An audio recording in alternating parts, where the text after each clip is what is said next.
ওবিসির যে নোটিফিকেশান দিয়েছে সেটা নিয়ে অনেকের অনেক কোশ্চেন আছে, সেই জিনিসগুলো একটু একটু করে ক্লিয়ার করে নেবো এই ভিডিওতে খুব শর্টের মধ্যে। দেখো, এই নোটিফিকেশান অনুযায়ী আগের যে রিজার্ভেশন ছিল 17%, 10+7, এখন সেটা দাঁড়াবে 7%। আর একটা জিনিস কোশ্চেন যেটা, সেটা হচ্ছে ওবিসি এ বি বলে কোনো জিনিস এখন থাকবে না, শুধু হয়ে যাবে ওবিসি। 2 নম্বর হলো। 3 নম্বর হচ্ছে যে এখন শুধুমাত্র 2010-এর আগে যে লিস্টটার 66জন যে 66টা যে সাবকাস্ট ছিল সেগুলোই ওবিসি হিসাবে মান্যতা পাবে পরে রিক্রুটমেন্টে যেগুলো হবে। 18th মের পরে যত রিক্রুটমেন্ট নোটিফিকেশান বের হবে এটা অনুযায়ী বের হবে। এই নোটিফিকেশান অনুযায়ী কিন্তু যে 100% রোস্টার সেটা আসতে চলেছে। এখন চলে আসি অনগোয়িং বা যে রিক্রুটমেন্টগুলো হয়ে গেছে। এখানে যে কোর্টের রায়টা মান্যতা দেওয়া হয়েছে সেটা 22 মে 2024।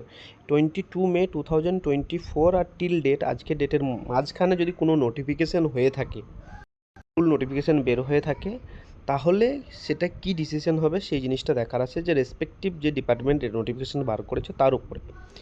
কিন্তু 22 মে 2020-র আগে যেগুলো নোটিফিকেশান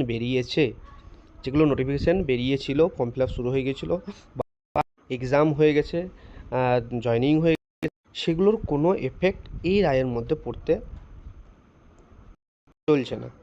এটা হচ্ছে হাইকোর্টের যে ফাইনাল কপি, এখানে ভালো করে লিখে দেওয়া আছে। দেখো, যারা who are already in service of state and or have already avail benefits of reservation or have success in any selection process in the state shall not affected by the judgement.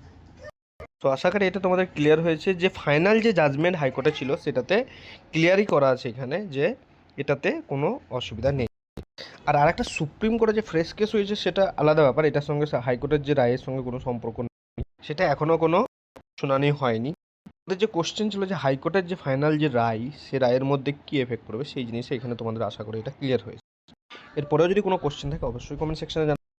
Case related কোনো রকম question থাকলে অবশ্যই comment সেকশনে জানাও।